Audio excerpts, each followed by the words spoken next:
Kalau menurut William Walker Atkinson ada 7 hukum semesta. Istilahnya kan kosmik. Jadi alam semesta ini ada 3 rumusan hukumnya. Yang pertama apa? Yang pertama ada the law of vibration. The law of vibration itu segala sesuatu itu bergetar. Tidak ada yang diam. Getaran-getaran dalam frekuensi yang sama akan saling menarik. Kegembiraan akan menarik kegembiraan yang lain. Nah, fokuslah secara konsisten terhadap pikiran tertentu, maka akan menarik getaran yang sama. Jadi the law of vibration itu kita ini bergetar terus. Ini menjelaskan bergetar ini mungkin tidak mudah. Kita ini kan sebenarnya tidak diam. Coba teman-teman perhatikan pikiranmu, perasaanmu, intelijensimu, ini kan kerja terus.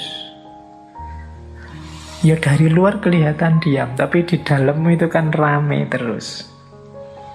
Nah, itu mungkin mudahnya ya, jenis getaran. Engkau sedang berada di frekuensi mana?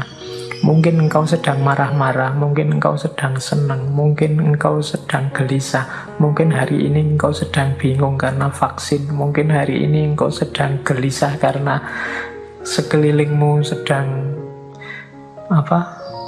pembatasan ketat karena pandemi. Mungkin ini kan sebenarnya dirimu itu sedang bergetar. Nah, the law of vibration itu vibrasi yang sama akan saling menarik atau akan menggetarkan energi atau menggetarkan vibrasi yang dekat dengan dirinya. Jadi kalau kita gembira, sekeliling kita akan hawanya gembira.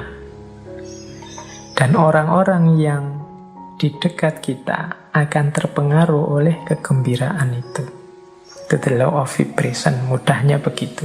Jadi getaran kita itu mempengaruhi sekelilingnya.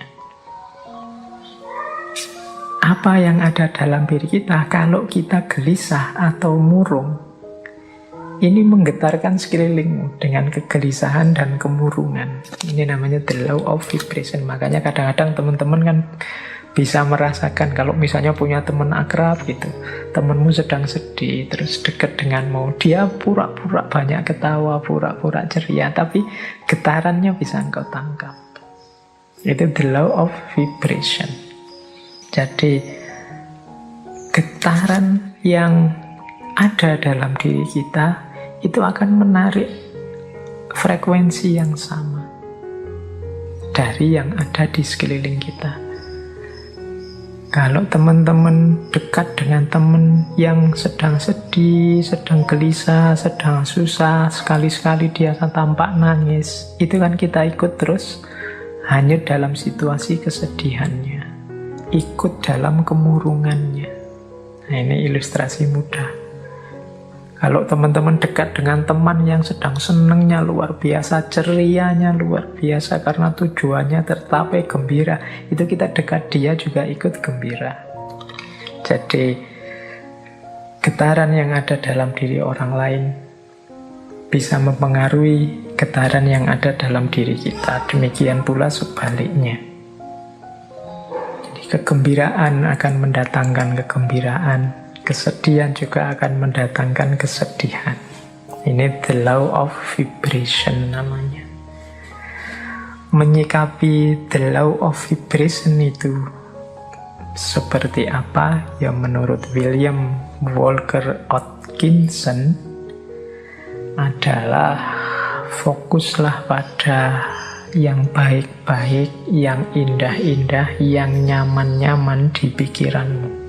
Apa yang engkau inginkan, fokuskan ke situ pikiranmu terus. Jadi getaran kesuksesan, getaran cita-cita keberhasilan, getaran cita-cita kebahagiaan itu biar menyebar kemana-mana dan menarik itu ke dalam dirimu. Yaitu, ayo mikir yang positif-positif saja. Ayo menginginkan yang baik-baik saja. Ayo mengharapkan yang nyaman-nyaman saja, yang damai-damai saja. Loh, itu nanti itulah yang akan hadir karena tertarik oleh getaran keinginan kita, getaran yang ada dalam diri kita. Itu namanya the law of vibration. Itu hukum yang pertama. Jadi carilah frekuensi yang bagus, getaran yang bagus dalam dirimu, dan hidupkan itu biar mempengaruhi sekelilingmu. Yang pertama itu cosmic law, yang kedua the law of relativity. Dalam hidup ini berlaku hukum relativitas. Relativitas mungkin tidak persis sama seperti relativitasnya Einstein. Tapi relativitas di sini adalah mudahnya begini. Tidak ada sesuatu yang bisa kita pahami sampai kita hubungkan dengan sesuatu yang lain.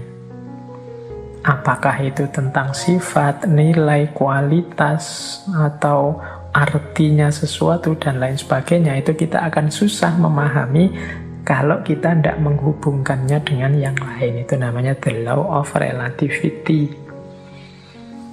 Ilustrasi mudahnya, misalnya sampean mau menilai saya, Pak Faiz itu wajahnya seperti itu masuk kategori ganteng apa jelek?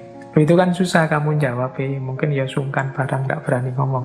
Tapi mudahnya itu, kalian ngerti saya cakep apa jelek, itu kan ketika dibandingkan, dihubungkan dengan yang lain. Mungkin dengan wajahnya orang lain, kalau dihubungkan dengan yang lebih cakep, ya saya ndak ada apa-apanya. Tapi kalau kamu cari yang lebih drop, jauh lebih jelek, mungkin saya ya masuk kategori ganteng. Itu the law of relativity. Indonesia ini negara yang nyaman, maju, atau negara yang terbelakang, mundur? Itu jawabmu mesti susah, karena parameter bisa macam-macam orang bikin. Mudahnya apa? Relatif, relatekan dengan sesuatu yang lain. Jadi jawabannya mestinya kalau dihubungkan dengan negara ini kita masih terbelakang. Tapi kalau kita sambungkan dengan negara ini ya masih lumayan, kita masih tergolong lebih maju. Itu namanya the law of relativity.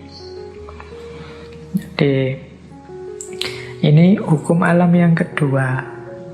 Nah, maksudnya apa William Walker ini menunjukkan the law of relativity? Ya, hendaknya kita ini selalu menghubungkan situasi yang kita alami dengan yang lebih buruk atau lebih kurang atau di bawah kita. Tujuannya apa? Biar kita bersyukur.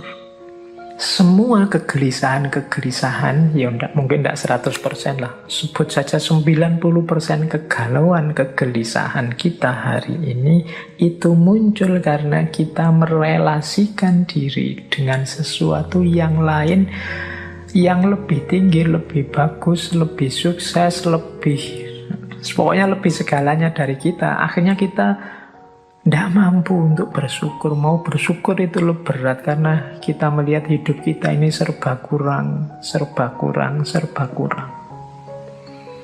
Kita salah mencari relasi, menghubungkan diri kita dengan apa. Karena tiap hari mungkin engkau melihatnya artis siapa, atau melihatnya tokoh siapa, atau kiblatmu orang besar siapa, itu terus orang kaya siapa, itu terus orang sukses siapa, itu terus, sehingga ketika menengok dirimu yang lahir hanya pesimisme, underestimate, merasa betapa tidak berharganya dirimu dan lain sebagainya, akhirnya tidak bisa bersyukur.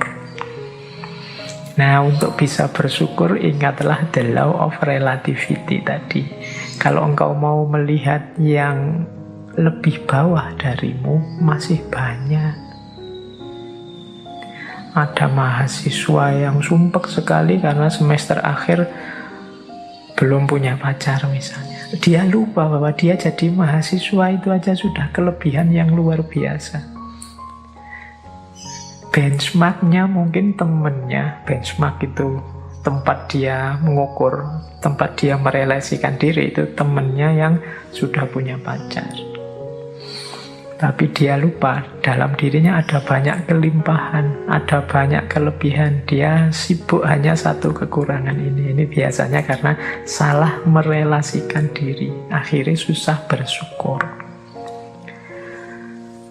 Nah, itu hukum alam yang kedua, law of relativity. Ayo, untuk banyak hal, ya enggak untuk semua hal ya, untuk beberapa hal law of relativity ini kita pakai ya untuk yang baik-baik, sholat, ibadah, untuk tekun belajar. Nah, kita ambil yang level tinggi biar kita semangat untuk meniru yang baik-baik. Tapi untuk hal-hal tertentu kita ambil standar yang lebih di bawah kita sehingga kita tidak lupa untuk bersyukur. Nah, yang ketiga, the law of cause and effect. Hukum sebab akibat.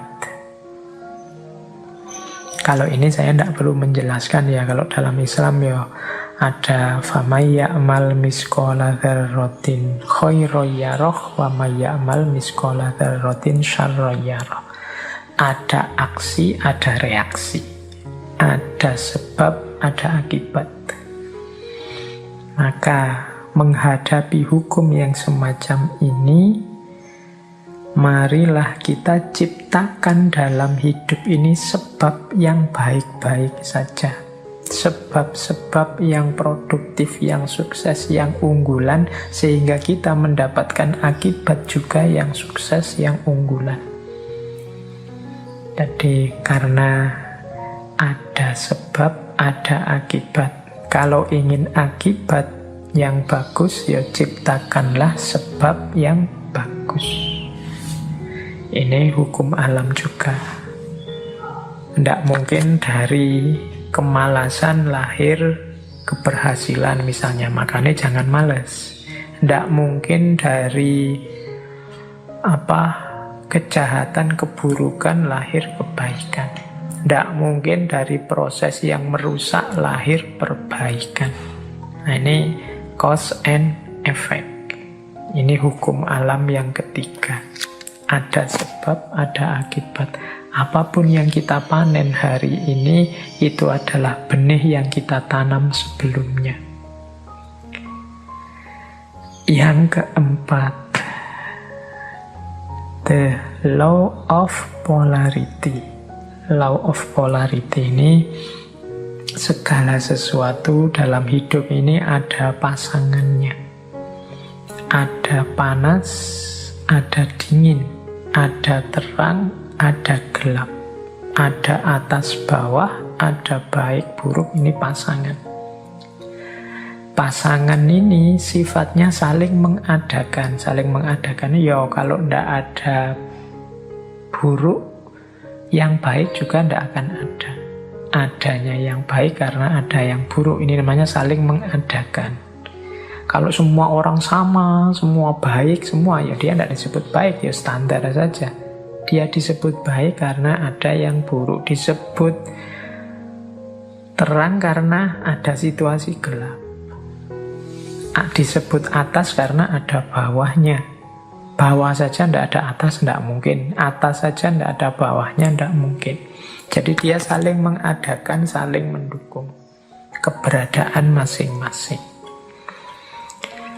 Oke, jadi situasi the law of polarity ini membuat kita nanti tidak mudah melihat satu sisi saja dari sesuatu, tapi harusnya kita melihat secara lebih lengkap.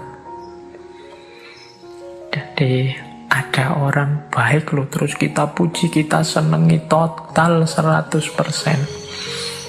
Dia dengan segala kebaikannya. Tiba-tiba dia melakukan sedikit atau satu keburukan. Runtuhlah kepercayaan kita. yang darinya sangat cinta jadi sangat benci. Kita lupa bahwa namanya masih manusia, masih duniawi, itu pasti berpasangan. Ada baiknya, ada buruknya. Ya mungkin kadar dan ukurannya berbeda-beda, tapi pasti ada pasangan-pasangan ini. Kita sering tidak siap menerima situasi yang kebalikan dari kenikmatan, kenyamanan yang kita rasakan hari ini. Padahal itu ya berpasangan. Ada enak, ada tidak enak. Di balik kenikmatan, di sisi sana ada ketidaknikmatan. Itu selalu ada. Minggu depan insya Allah kita perdalam the law of polarity ini di falsafah hidup yin yang. Tapi the law of polarity ini juga salah satu dari 7 cosmic law. Salah satu hukum semesta. Baik, nanti kita lanjutkan kalau yang keempat ini ya. Yang kelima, the law of rhythm. The law of rhythm ini, hidup ini mengalami siklusnya masing-masing. Hidup ini ada perputarannya. Siang, malam, kelahiran, kematian, kemunculan, kepergian, dan lain sebagainya. Namanya rhythm, iramanya hidup. Nah, segalanya ada awalnya, ada akhirnya. Ini the law of rhythm. Beberapa kali saya ceritakan kan ada kisah sufi, seorang sufi yang punya jargon, ini pun akan berlalu. Mengalami apapun, apakah itu kesenangan, apakah itu kesedihan, pada saatnya juga akan berlalu. Seberat apapun, seperti apapun.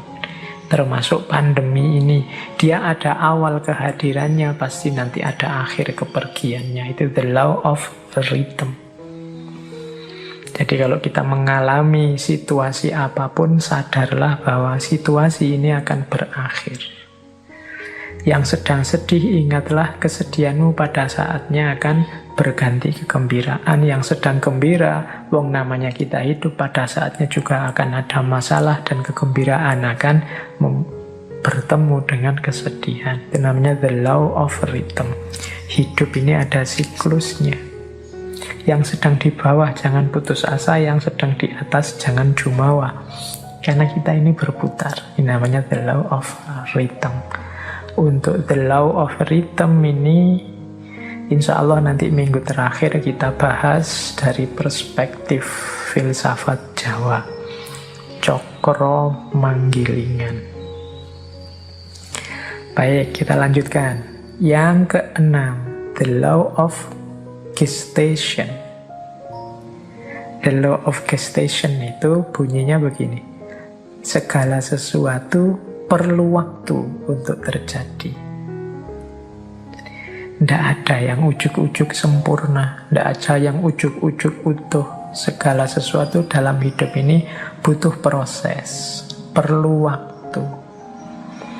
Jadi makanya kita kalau ingin sukses juga perlu kesabaran, menunggu momen, menunggu waktunya.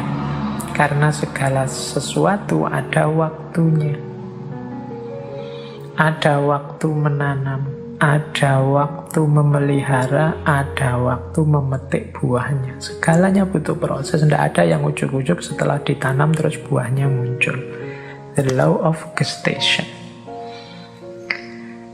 Dan yang ketujuh, yang terakhir dari 7 cosmic law adalah the law of transmutation. Segala sesuatu berubah. Jadi segala sesuatu, karena hidup ini di dunia pastinya dinamis, segalanya berubah. Ini banyak kalau kita belajar filsafatnya dulu, filsafat Yunani yang terkenal Heraklitus itu ya segalanya berubah, kecuali perubahan itu sendiri. Yang tidak berubah hanya perubahan. Nah, law of transmutation ini menyadarkan kita untuk menghadapi perubahan, merancang dan menyiapkan perubahan agar perubahan yang terjadi arahnya sesuai keinginan kita, membuat kita lebih baik, membuat kita lebih sukses, membuat kita lebih berhasil. Jangan biarkan perubahan liar tidak terkontrol.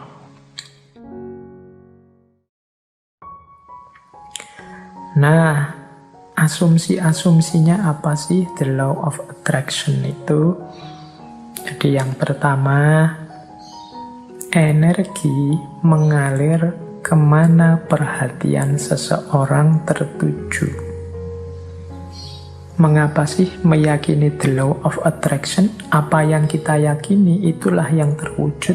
Karena ketika kita meyakini sesuatu, fokus pada sesuatu, energi kita mengalir ke situ semua.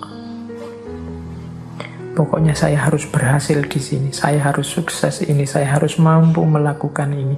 Nah, itu energi kita mengalir ke situ semua.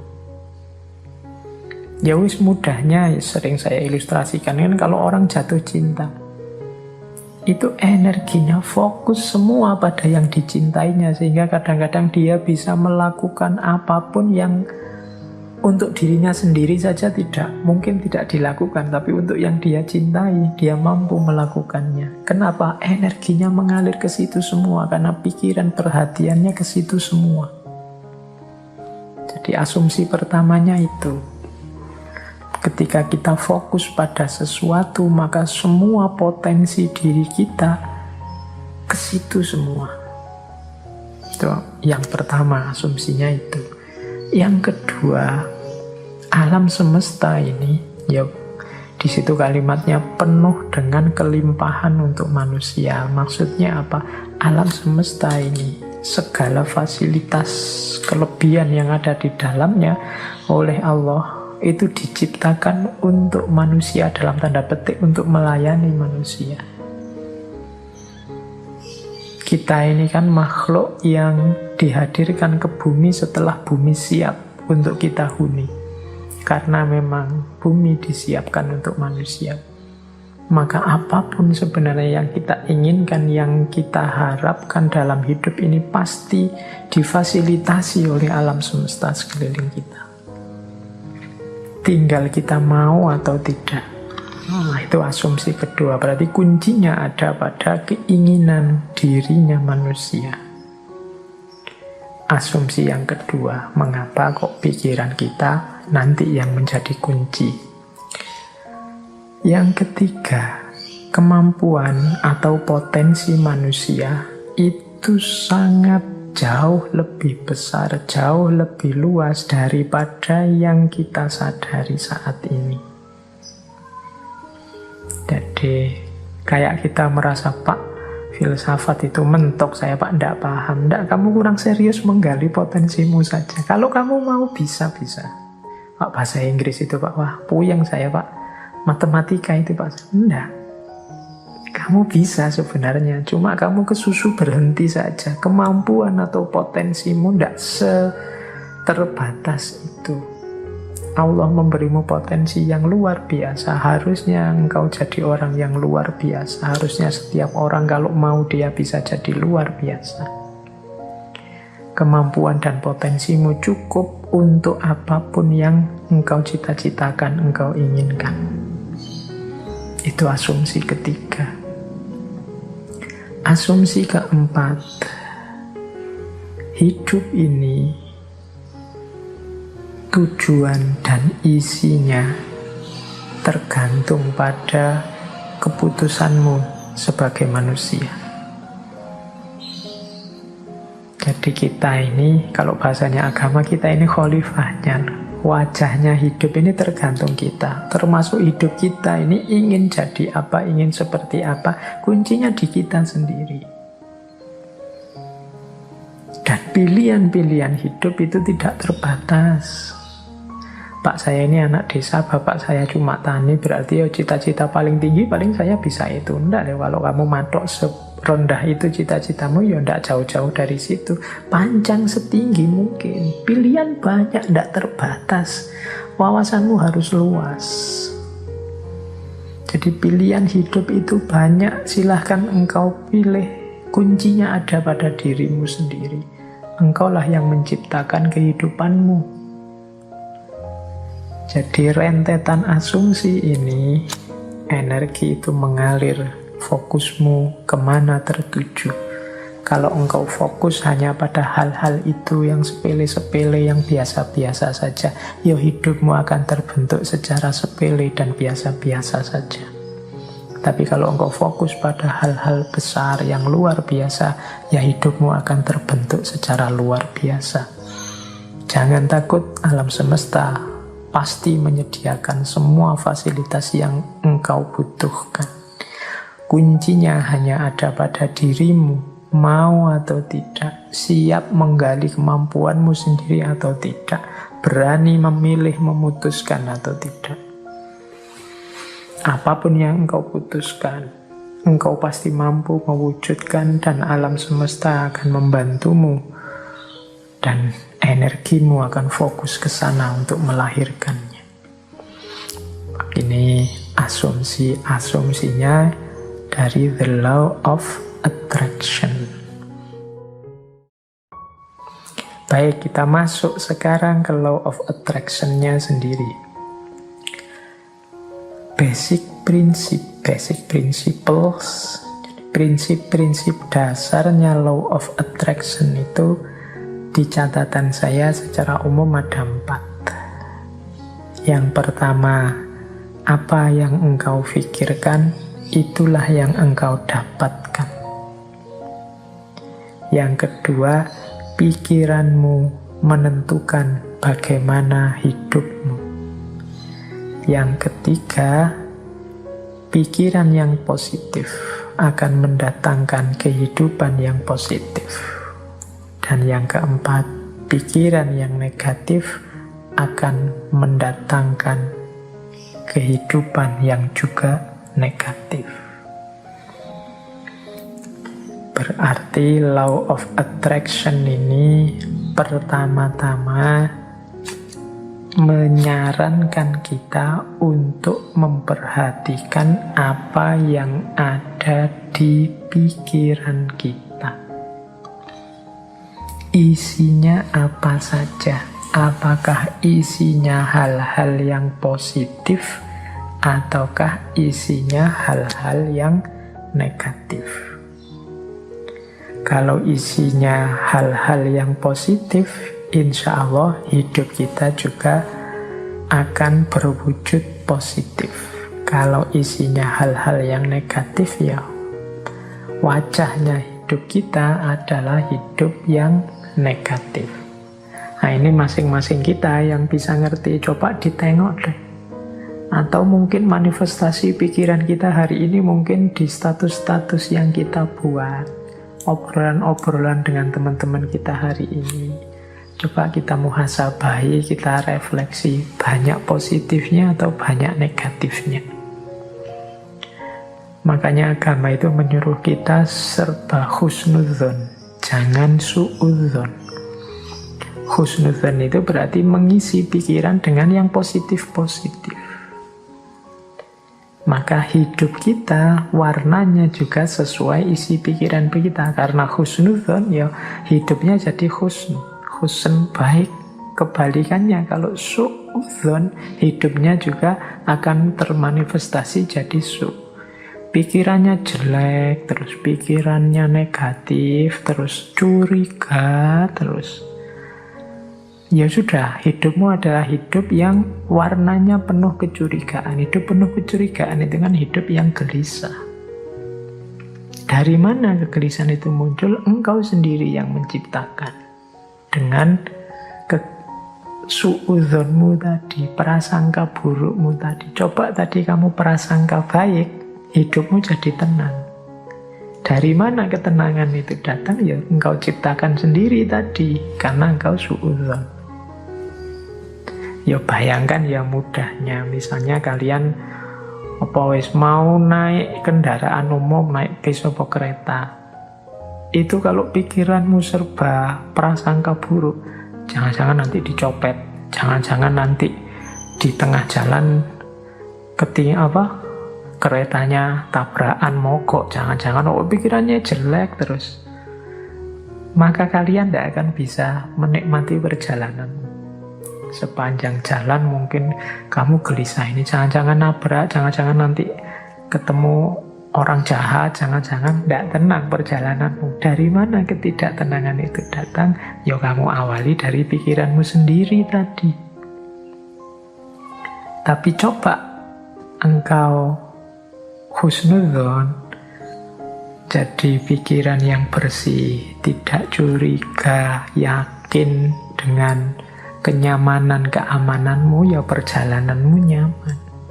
Tadi kalau di rumus teori vibrasi tadi, ya kenyamanan, keamananmu akan menarik sekelilingmu, frekuensinya juga jadi nyaman, jadi aman.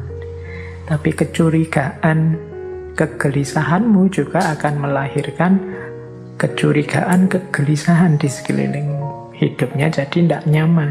Nah ini basic prinsipnya, mudahnya penjelasannya begitu. Jadi kalau kita isinya negatif-negatif saja, ya energi negatif yang kita tarik dalam hidup. Pandemi ini kan melahirkan jutaan gagasan negatif. Mungkin lebih dari itu, saya sebutnya jutaan, jangan-jangan puluhan juta atau ratusan juta seluruh dunia. Bayangkan energi negatif yang lahir dari jutaan pikiran yang negatif. Sakitnya sama, tapi kalau kita hadapi dengan optimis atau dengan pesimis, itu kan kesannya, rasanya beda. Itu the law of attraction. Semakin negatif isi pikiran kita, ya semakin keruh hidup kita. Asalnya ya kita sendiri yang mengundang kekeruhan itu.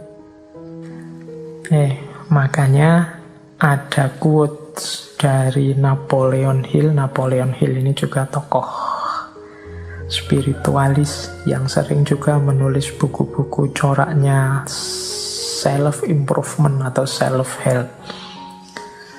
Dia bilang begini, keep your mind fixed on what you want in life, not on what you don't want. Ini beliau ngasih tips, simpanlah di kepalamu, isi saja dengan apa yang engkau inginkan, bukan apa yang tidak engkau inginkan. Contohnya misalnya tadi ya, mau naik kendaraan umum, kereta atau pesawat. Niatnya apa?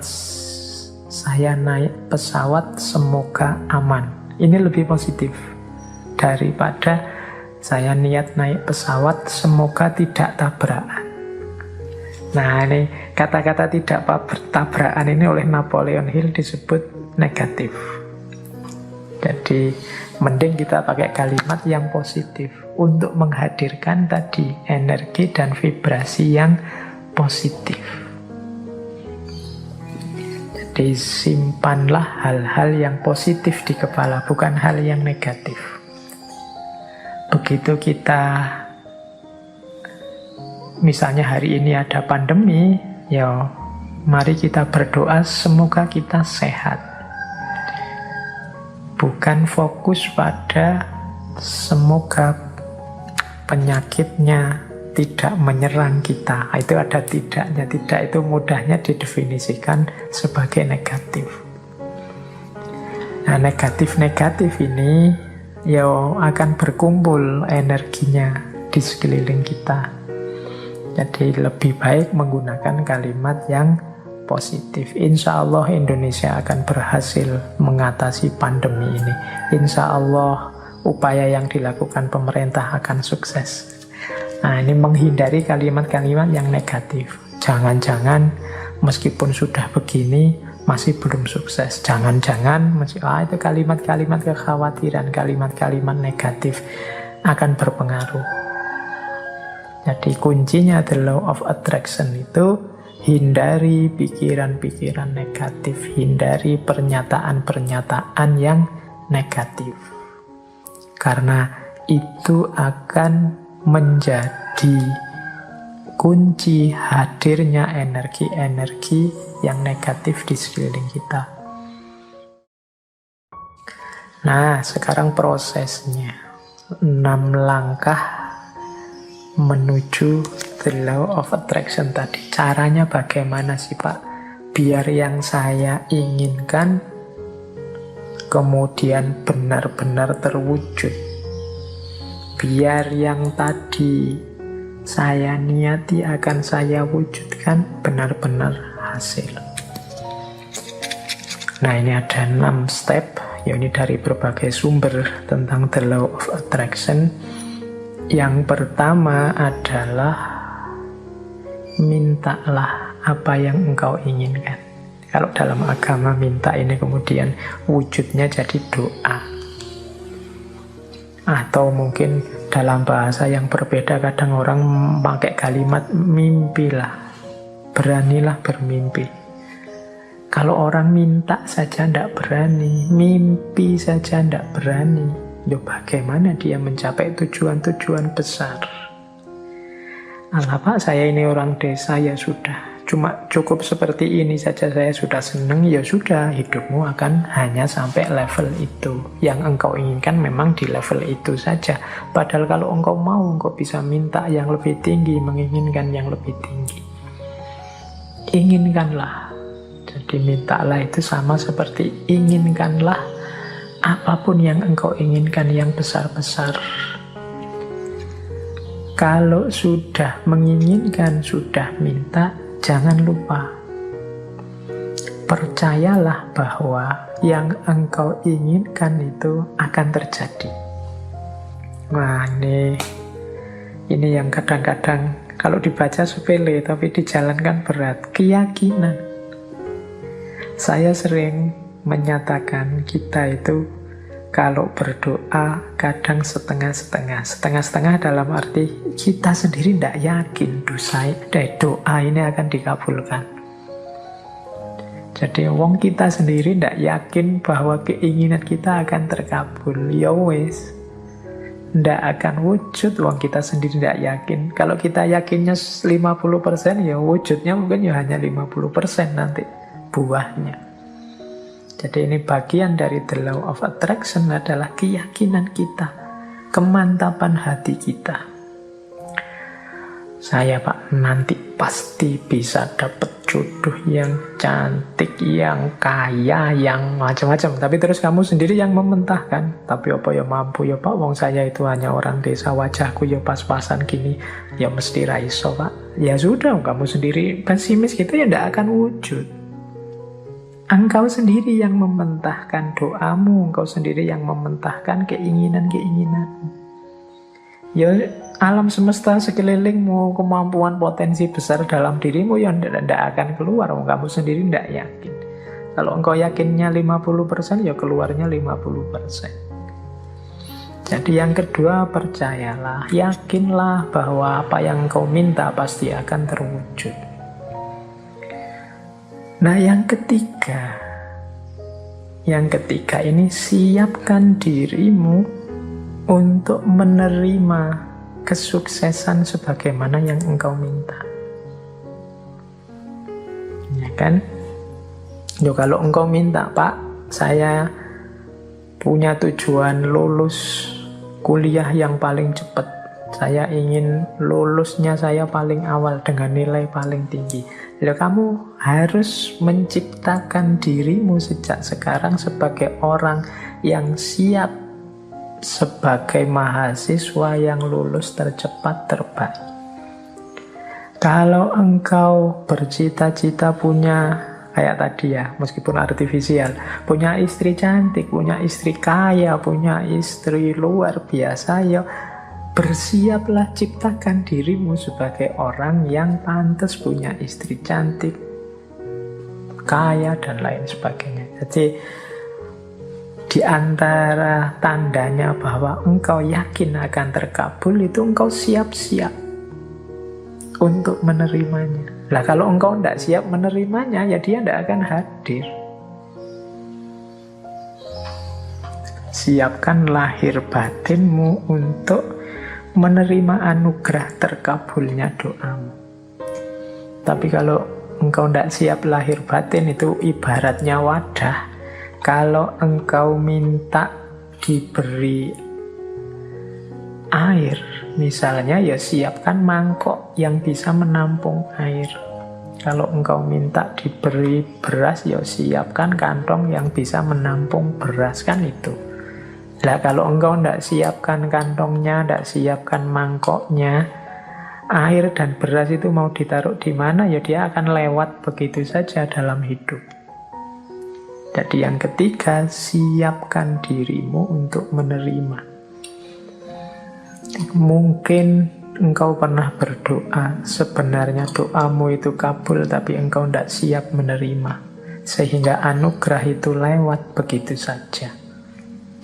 Teman-teman mungkin pernah dengar cerita atau membaca cerita ya, suatu ketika ada banjir, kemudian ada orang yang naik ke atas genteng, menunggu datangnya pertolongan. Dia berdoa, ya Allah, semoga selamatkanlah aku dari banjir ini. Kemudian tiba-tiba datang tim SAR membawa perangkat untuk penyelamatan. Dia mau menyelamatkan dia tidak mau. Enggak, saya menunggu Allah langsung yang menyelamatkan saya, bukan tim SAR. Silahkan lewat saja. Kemudian tim SAR lewat begitu saja, wong dia tidak mau. Sampai hari berikutnya juga begitu. Tim SAR balik lagi, dia tetap tidak mau. Menunggu langsung pertolongannya Allah. Akhirnya dia meninggal. Wong yo tidak cepat-cepat ditulungi. Nah, begitu sampai di akhirat, dia protes sama Allah. Ya Allah, saya berdoa loh untuk meminta pertolongan-Mu. Wong aku ini orang soleh. Kok engkau tidak datang-datang menolongku? Terus Allah jawab, lah aku kirimkan tim SAR pertama, tim SAR kedua, tim SAR ketiga. Itulah mbok anggap pertolongan dari siapa? Ya ternyata dia tidak siap untuk menerima pengabulan doanya. Baik, yaitu ilustrasi kasarnya. Yang ketiga, bersiaplah tadi yang menerima terkabulnya doa. Jadi yakin, percaya, dan siap. Yang keempat, kalau bahasanya the law of attraction, visualisasikan. Jadi untuk mendukung semua itu, hidupkan dalam pikiranmu, hidupkan dalam imajinasimu, hidupkan dalam batinmu. Ketika doa itu dikabulkan terus menerus. Jadi bayangkan keberhasilan itu dalam pikiranmu. Jadi ini untuk membantu fokus tadi. Kalau dalam agama seandainya berdoa ya untuk membantu biar doanya lebih mantap sepenuh hati. Itu hadirkan keberhasilan yang engkau inginkan dalam pikiranmu, dalam imajinasimu. Terus yang kelima, jadi visualisasikan. Yang kelima, bersyukurlah terhadap apa yang engkau miliki saat ini. Nah, yang kelima ini sehubungan dengan situasimu saat ini, syukurilah. Kalau bahasanya agama, kalau engkau bersyukur ya nanti akan ditambah. La in syakartum la azidannakum. Jadi kalau engkau bersyukur, aku tambah. Orang yang menerima situasi hari ini adalah orang yang siap untuk menerima anugerah selanjutnya. Tapi orang yang tidak terima situasi hari ini, ya dia tidak akan bisa menerima anugerah selanjutnya. Wong dia masih belum puas dengan situasi hari ini. Berarti dia kan masih sibuk dengan yang saat ini. Hidup itu kan, kalau bahasa Al-Quran, fa'idha farohta fansob, kalau sudah tuntas ini ganti yang selanjutnya. Kalau kita sudah puas dengan yang sekarang, berarti kita siap menjemput yang selanjutnya. Kalau kita menerima anugerah-anugerah hari ini, berarti kita siap untuk ditambah lagi anugerah selanjutnya. Kalau kita masih belum puas dengan yang sekarang, ya tidak akan ditambah, wong kita belum puas. Yang sekarang berarti belum beres, masih kita keluhkan, masih kita komplain, masih kita protes. Jadi yang kelima, jadilah pribadi yang bersyukur. Jadi pribadi yang tidak mudah mengeluh, pribadi yang tidak komplain melulu. Jadi saya terima ya Allah situasi hari ini. Mungkin ini karena perbuatan-perbuatanku. Mungkin ada yang baik, ada yang buruk tadi ya. The law of cause and effect itu. Saya syukuri yang baik-baik. Dan aku mohon selanjutnya berikan aku. Nah, itu namanya siap menerima anugerah selanjutnya. Dan yang terakhir, untuk mencapai tujuan dari yang kita inginkan, menurut the law of attraction tadi, rencanakan dan usahakan langkah-langkah untuk menarik apa yang engkau inginkan. Orang yang pikirannya fokus pada keinginannya, sangat serius pada cita-citanya, itu pasti dia tidak diam saja. Jadi kelihatan. Jadi bukan orang yang minta terus tidur. Jadi dia minta, kalau memang benar-benar ingin terwujud, ya dia akan punya aksi-aksi, punya tindakan-tindakan, baik tindakan-tindakan untuk mewujudkan maupun tindakan-tindakan untuk bersiap menerima hasilnya. Jadi di yang terakhir ini sebenarnya sifatnya otomatis. Kalau kita sedang sangat cinta dengan seseorang misalnya, itu tanpa disuruh kan kita akan melakukan banyak hal untuk meraih cintanya. Ini sudah otomatis. Tapi kalau kita tidak terlalu cinta atau setengah-setengah, ya mungkin tidak terlalu serius juga melakukan sesuatu untuk mendapatkan cintanya. Jadi logikanya seperti itu. Kalau kita memang cinta sama Allah, tidak perlu diperingatkan tiap hari, tidak perlu diancam-ancam dengan neraka, tidak perlu diiming-imingi dengan surga. Engkau pasti sudah selalu ingin dekat dengan Allah, melakukan aktivitas apapun yang membuatmu dekat dengan Allah. Ini otomatis. Jadi ini 6 langkah dalam konteks the law of attraction. Mintalah apa yang engkau inginkan, percayalah bahwa yang engkau inginkan pasti nanti akan terwujud. Persiapkan dirimu untuk mendapatkan apa yang engkau inginkan. Kemudian visualisasikan, bayangkan keberhasilanmu dalam pikiranmu, dalam batinmu. Syukurilah kondisimu saat ini. Upayakan sejauh kemampuanmu untuk mewujudkan keinginanmu. Maka alam semesta, Allah akan memberikan anugerahnya mewujudkan keinginanmu. Itulah the law of attraction. Baik, terus saya lanjutkan lagi. Di antara kuncinya the law of attraction adalah membangun vibrasi yang positif. Jadi kuncinya ada di getaran tadi. Getaran kita harus getaran yang positif. Ada teori yang menyatakan bahwa getaran yang positif itu antara lain adalah kegembiraan, cinta, kebahagiaan, keceriaan, apresiasi, rasa syukur. Nah, ini vibrasi-vibrasi positif yang akan menarik hal-hal yang positif di sekeliling kita. Kalau teman-teman merasa hidupku ini kok suram terus ya, hidupku ini rasanya kok sumpek terus, hidupku ini rasanya kok gelisah terus, jangan-jangan memang kita sendiri yang membangun energi, membangun vibrasi getaran yang negatif.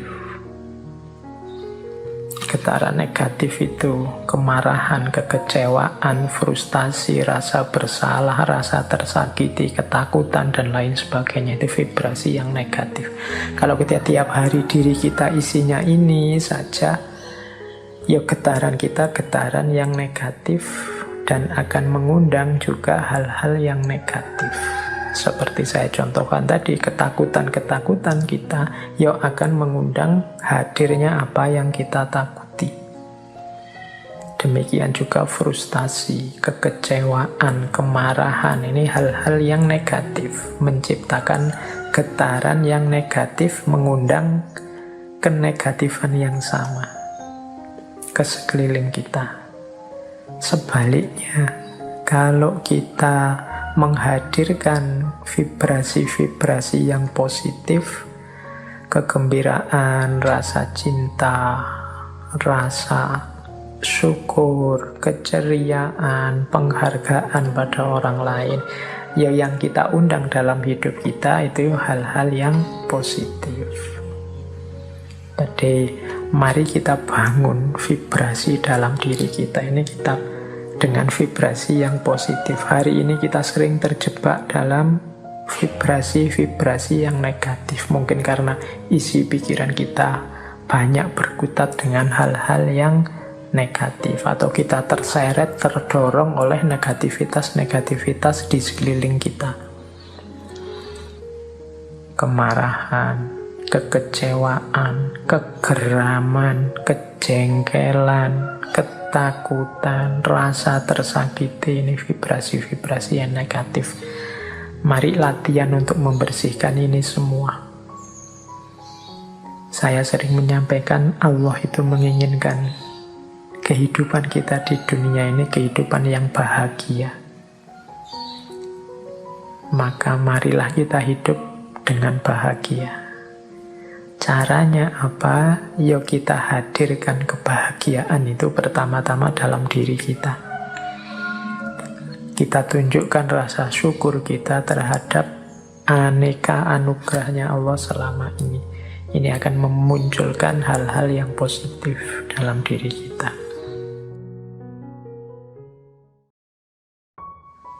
Oke, baik. Kita lanjutkan lagi. Nah, law attraction wisdom yang ketiga. Ini saya ambil juga beberapa quotes. Ambil nafas dulu sebentar. Ini sejak tadi ya kita ngegas terus kajiannya. Ya karena materinya banyak, ini waktunya sisa sedikit. Nah, kalau tentang kebahagiaan, pertama saya bawakan misalnya dari Oprah Winfrey. Ini teman-teman pasti pernah dengar lah nama beliau. Menurut Oprah Winfrey, syukurilah apa yang engkau miliki, engkau akhirnya akan memiliki lebih banyak. Kalau engkau hanya memperhatikan apa yang belum engkau miliki, engkau tidak akan pernah merasa cukup. Nah, kalau ini kembali pada prinsip 6 langkah law of attraction tadi ya. Di antara langkahnya adalah mensyukuri apa yang sekarang kita miliki.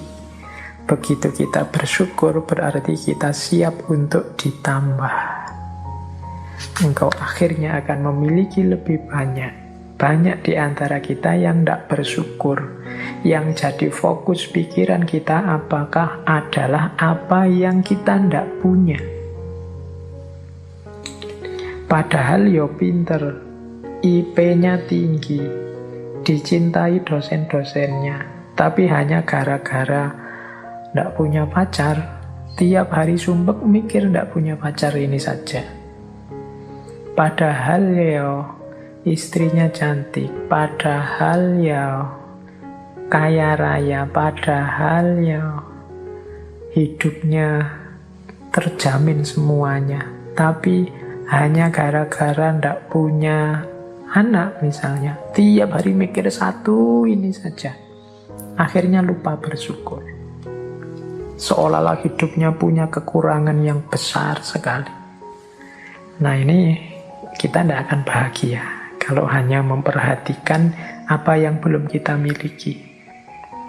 Kita harus lebih banyak fokus mensyukuri apa yang sudah kita miliki, bukan disibukkan hanya oleh apa yang kita belum punya. Biasanya kita itu lebih sibuk dengan apa yang kita tidak punya daripada mensyukuri apa yang kita sudah punya.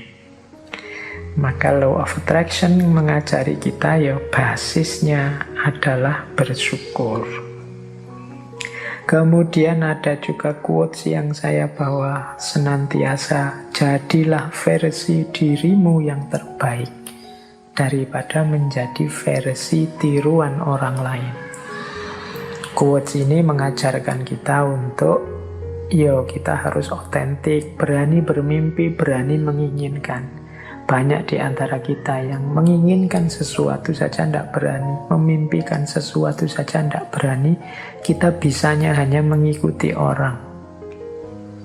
Kita bisanya menjadi versi tiruannya orang lain.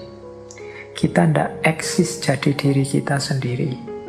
Kita punya kiblat yang kiblat itu menjadi tiruan diri kita. Jadi kita selalu, saya ingin menjadi seperti ini, menjadi seperti itu. Kita tidak mendeklarasi untuk jadi diri kita sendiri, tapi versi yang terbaik, versi yang optimal, versi yang maksimal. Ya bekalnya tetap ilmu, bekalnya tetap muhasabah, merenungi diri aku, ini versi terbaikku seperti apa, kelemahan kelebihanku apa, aku ini cocoknya melakukan apa, passionku apa, dan lain sebagainya. Jadi di situ nanti kita bisa jadi versi terbaik dari diri kita sendiri. Saya bawa juga quotes dari Helen Keller. Ini mirip dengan Oprah Winfrey tadi. Kalau Keller ini penulis aktivis Amerika. Salah satu pintu kebahagiaan tertutup, maka pintu yang lain terbuka. Namun seringkali kita terlalu lama memperhatikan pintu yang tertutup sehingga tidak melihat pintu lain yang terbuka. Kita ini cenderung melihat kesulitan saja. Kita ini cenderung melihat kesusahan saja. Dari 90% anugerahnya Allah, kita lebih fokus pada 10% kehidupan kesulitan kita. Sehingga ya tadi, kita lupa bersyukur. Bahkan kalau katanya Helen Keller ini, kita lupa ada pintu kebahagiaan lain yang terbuka. Kita cueki. Kita disuruh untuk banyak di dalam rumah karena pandemi ini. Itu kita galau tiap hari mikir bagaimana kalau saya tidak keluar-keluar rumah padahal kebutuhan di luar rumah banyak. Kita lupa ada pintu lain yang terbuka bahwa alhamdulillah banyak di rumah, banyak kesempatan untuk meningkatkan potensi diri, banyak kesempatan untuk merenung, untuk muhasabah. Nah, itu contohnya. Tapi kita lupa dengan anugerah